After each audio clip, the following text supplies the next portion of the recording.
अब में से काफी लोग परेशान होंगे कि हमने तो भैया फॉर्म डाल दिया, अब हमें ये पता करना है कि आरआरबी ग्रुप डी 2026 की वैकेंसी में तो इसमें कितने फॉर्म भरे गए, क्योंकि पिछली वैकेंसी में आप लोगों ने जैसा देखा ही था कि 1 करोड़ से ऊपर फॉर्म भरे गए थे। जो भी लोग अभी तक वीडियो बना रहे हैं इस पर कि आरआरबी ग्रुप डी में कितने फॉर्म भरे गए कितने नहीं भरे गए, वो ना कोई ऑफिशियल डाटा पर नहीं बना रहे, कोई ऑफिशियल डाटा अभी तक आया ही नहीं है कि आरआरबी ग्रुप डी में इतने फॉर्म भरे गए हैं, फिर भी वो लोग अपना वीडियो बना रहे हैं। देखो मैं भी यार जो भी बता रहा हूँ वो एक्सपेक्टेड ही बता रहा हूँ। तो मैं ना देखो सिंपल सी बात बता रहा हूँ कि 1 करोड़ तब भरे गए थे जब 1 लाख वैकेंसी आई थी, फिर उसके बाद 34,000 से 32,000 वैकेंसी आई थी, तब भी 1 करोड़ टोटल फॉर्म भरे गए थे। तो इस बार जो 22,000 वैकेंसी है तो इसमें से अभी कुछ बच्चों का फाइनल रिजल्ट आना बाकी है। हालांकि आंसर की तो निकल चुकी है, लेकिन जिन बच्चों का नहीं हुआ या फिर डिमोटिवेट हो चुके हैं वो बच्चे भी इस बार फॉर्म डालेंगे। ऐसा नहीं कि वो लोग छोड़ देंगे भाई, अभी तक मान के चलिए आप 70 से 90 लाख के बीच में फॉर्म भरे गए, ये 80 लाख भी हो सकते हैं। लेकिन अगर आप कंपटीशन कम मान के चल रहे हैं और ग्रुप डी के पेपर को हल्के में लेकर चल रहे हैं तो ये बहुत ही बड़ी आपकी बेवकूफी है। क्योंकि देखो यार, कभी भी आरआरबी का कोई ग्रुप डी का एग्जाम हो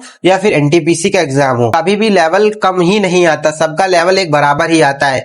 ठीक है, तो आप ये मत सोचो ना कि यार ग्रुप डी में करना ही क्या है, लेबर वर्क ही तो है, कितना कठिन पेपर ले लेंगे, हलवा पेपर लेंगे, नहीं भाई, वो एक तरीका होता है। इसीलिए तो आप सोचो कि कट ऑफ 80 की प्लस कभी नहीं जाती, हमेशा 70 प्लस या फिर 72 प्लस ही जाती, इसीलिए क्योंकि पेपर का लेवल अच्छा खासा आता है। आप बात करते कंपटीशन की, तो यार देखो सिंपल सी मैं बात बताता हूँ, इसमें जो एज का क्राइटेरिया है वो काफी ज्यादा है। तो अब में से जो बच्चे 30 साल होंगे 32 साल के होंगे वो भी फॉर्म डालेंगे, लेकिन यार उनके पास ना, मतलब जितना हम लोगों के पास टाइम है पढ़ने का और लोगों के पास उतना टाइम नहीं है पढ़ने का, तो वो लोग फॉर्म तो डाल देते हैं, लेकिन क्या होता है उनके पास टाइम ना निकल पाना पढ़ाई के लिए, और भी सारी चीजें दिक्कतें आती हैं उनके सामने, तो इसीलिए वो इतने अच्छे से प्रिपरेशन नहीं कर पाते। हालांकि वो सोचते हैं कि अगर निकल जाएगा तो निकल जाएगा, नहीं तो कोई बात ही नहीं, ये इसीलिए वो लोग फॉर्म तो डाल देते हैं, लेकिन उनमें से आधे लोग पेपर देने ही नहीं जाते हैं। और जो बच्चे पेपर देने जाते हैं, जरूरी नहीं कि वो उस लेवल की तैयारी करके गए हों, वो अपना थोड़ा बहुत उठाकर कहीं ना कहीं से पढ़ लिए और सोचे कि चलो पेपर देकर आते हैं, क्या पता कुछ हो ही जाए। तो कुछ ऐसे भी बच्चे हैं। तो मैं बात करूं मोटा मोटी आपसे कंपटीशन की, तो वो कंपटीशन आपसे का 5 लाख से 8 लाख के बीच में ही होगा। अब आप फिर भी ना बड़ा नंबर सोच के डर रहे होंगे कि भैया 5 से 8 लाख तो बहुत बच्चे हैं,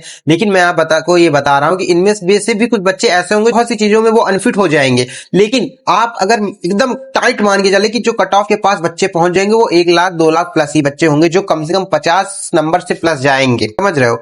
तो और 60 नंबर पर तो आजकल सिलेक्शन तो ना ही पाने की उम्मीद है, तो आप 60 को तो लेकर ही मत चलो। कम से कम अगर आप अपना टारगेट लेकर चल रहे हो इस नंबर में, इस ग्रुप डी के एग्जाम में पाने की, तो आप कम से कम 72 से 68 के बीच में लेकर चलो अपने टारगेट को। चाहे आप यूआर हो, चाहे ओबीसी हो, चाहे एससी हो, चाहे एसटी हो, ये विदाउट नॉर्मलाइजेशन है। अगर नॉर्मलाइजेशन आपको मिलता है, हालांकि आपको बेनिफिट भी मिलेगा और जोन भी कुछ डिपेंड करता है, तो आप जोन अपने पास का ही चुने, ज्यादा दूर का ना चुने कि भैया वहां कम कट ऑफ जाती। कम कट ऑफ का मतलब 1 या 2 ही नंबर कम जाती है। हालांकि मैंने आपको इस वीडियो में बताया कि भाई साहब जितने भी लोग अभी तक बता रहे हैं कितने लोगों ने फॉर्म भरा कितने लोगों ने नहीं, वो अभी तक एक्सपेक्टेड ही बता रहे हैं, कोई रियल फॉर्म नहीं है, वो डाटा एकदम ऑफिशियली नहीं है। तो इस पर आप भरोसा ना करें और ऐसी वीडियो को ज्यादा से ज्यादा हो सके तो कम देखने का प्रयास करें। ये कि आपके पास 2 या 3 महीने जो भी बचे इनमें आप जमकर मेहनत करें, प्रैक्टिस करें, खूब मॉक लगाएं और जितने भी प्रैक्टिस सेट सीरीज चलते हैं यूट्यूब पर इनको आप अटेंड करें। फिर मिलते हैं आपसे अगले वीडियो।